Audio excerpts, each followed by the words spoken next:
Luluto tayo ngayon ng chicken adobo with gata. So ito yung mga ingredients ko guys. Bumili lang ako ng 5 pisong bawang. Medyo lalagyan ko ng konting luya. Lalagyan ko siya ng sili. At syempre kokomama. Lalagyan ko din siya ng konting siling pula. Ngayon ako ay maghihiwa na muna. Okay. Tayo ay magluluto ng adobo sa gata. Hindi kasi ako nakabili sa palengke ng beweng. Kaya yan lang ako bumili sa sari-sari store ng beweng.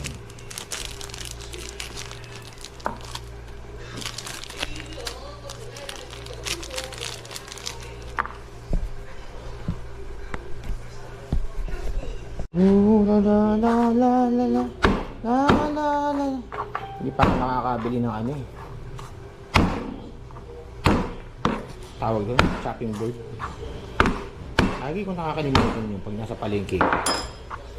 Yung palengke kasi rito, lahat may tinda niya. Yung mga plastic na ano. Kompleto na rito sa amin sa palengke dito eh. Hindi mo na kailangan lumayo. Saka Divisoria, mamasahe ka pa, pagkain pa. Ganun din. May tubo man. Yung mga tinda rito, it's the same, hindi ka pa mapapagod, malapit lang. Kaya lang ang problema ngayon, dahil nasira yung gate, tawag nila navigational gate sa Nabotas. Baha sa palengke, dito sa lugar namin. Sabi, Miyerkules pa daw. Sabi naman ng iba, hindi daw ginagawa kasi yung pyesa nasa abroad pa. Anak natin, oh. Eh ngayong Monday, ngayon pa naman pinakamalaki tubig. Patay kang bata ka. Baka pasukin na naman kami sa loob ng bahay. Huwag naman sana. Magkakanta leche-leche na napakahirap maglinis. Tignan natin luya. Or is my so ito pangtanggal ko ng balat tsara. Gusto ko kasi may luya para wala ganun lansa. Hindi naman kikibuyan kahit ano ilagay nyo dyan. Kami lang naman ang kakain, wala namang ibang titikim, pero sana maganda kalabas. Actually itong luya na to para sa chicken curry to, kaya lang wala nga akong powder. Mamaya na ako bibili pag medyo wala ng tubig sa labas. Kasi ang oras ng high tide ngayon sa umaga. So mawawala yan mga bandang alas 3, alas 4 pa. Tagal yan. Ngayon daw pinakamalaki. Pag sinamahan ng ulan, lagot na. Nalintikan na. Ayaw ko ba? At kasi yung mga bangkang malalaki na yun, hindi pinapaparada ron. Kasi pag lumaki yung tubig, talagang ano sila, yung pinarada kasi doon malapit sa navigational gate ng low tide. So pag laki nun, syempre aalin yun, lulutang yun, magagawi yun, babangga sa gate yun. Ay naku po. Anyway, pinainitan ko na yung kawali para sasalang ko na yung mga ingredients. Wala natin ng konti para lumasa siya. Ako kasi kinakain ko yung mga luya sa ano, sa ulam. Mahilig ako sa luya. Maganda rin sa katawan ko guys. Kakaboost na ano to, immune system ko. Pampalasa lang. Ito mamaya na to, preserve. Tapos meron tayong sili. Dalawa sila. Dalawa sa adobo. Dalawa sa chicken curry. Ayan natin ng konting mantika mamaya yan. Sabay-sabay na to. Ngayon ako magluto eh. Pambagsakan na lang. Yung makikibuyan, depende sa inyo yan. Lagyan natin ng mantika. Ating mantika. Medyo madami ba? Parami, pero okay lang yan. May makikibo yan. Kaya lang syempre sa cholesterol. Yan. Medyo makalat ako magluto guys. Kakin rin kasi. You know. Siya ng pagluluto eh. Kaya yung misis ko pagka ako nagluluto makalat ayaw niya. Napakakalat ko daw magluto. Kung saan napupunta yung mga balat ng mga plastic ng pinagbalatan, yung pinaglagyan. Habang ganyan siya, nakasalang ng ganyan. Ganyan nyo lang, nyo lang, sauté. Lagyan nyo na yung manok. Para maluto siya. Mapit yung lasa. Kain natin konti. Medium heat lang. Sizzling, di ba? Ayan, sabi kong kalat, no? Ganyan talaga ang pagiging chef sa bahay. Normal lang. Pagbawasan natin ang kalat dito sa lababo. Kasi magbabara yan. Hindi nabawasan kahit pa paano. So, sauté-sauté lang natin yan, guys. Sauté nga ba tawag dun?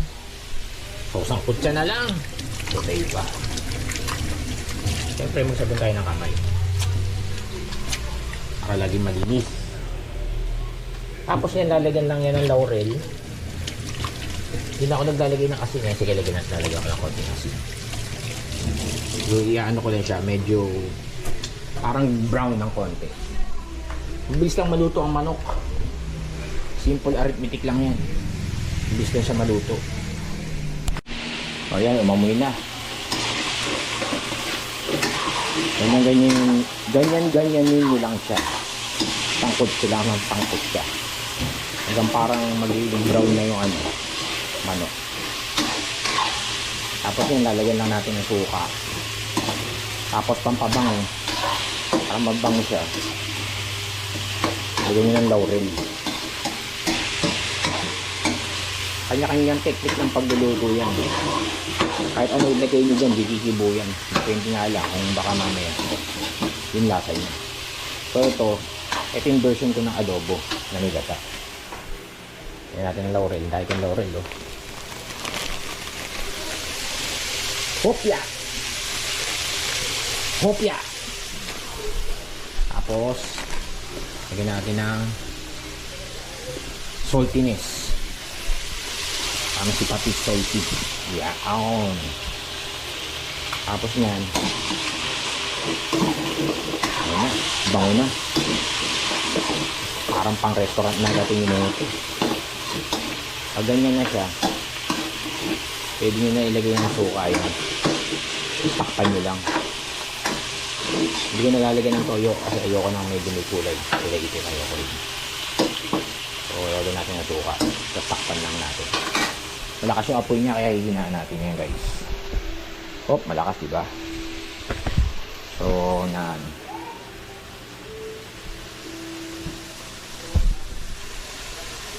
Yan. So, lagyan ngayon natin siya ng suka. Yung suka na to galing ng Batangas to. Yung sa San Luis. Yan. Yung iba hindi nahalo, pero ako nahalo. Ganyan ko para nakalubog siya sa suka. Konti pa. Yun, konti pa. Yun. Tapos saka natin takpan. Yun lang. Simple arithmetic, parang 1+1.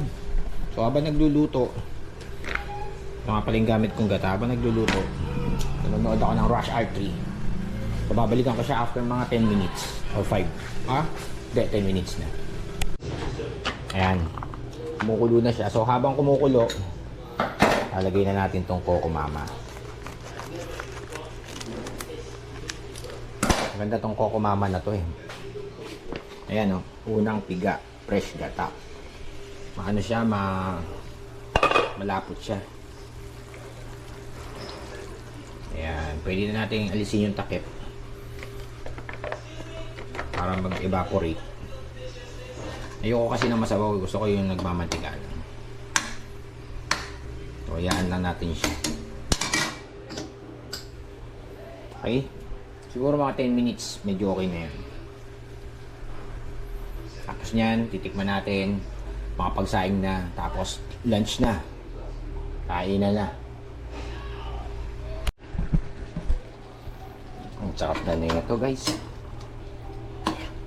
Perfectionist na. Konting ano pa. Para mas mantika pa siya.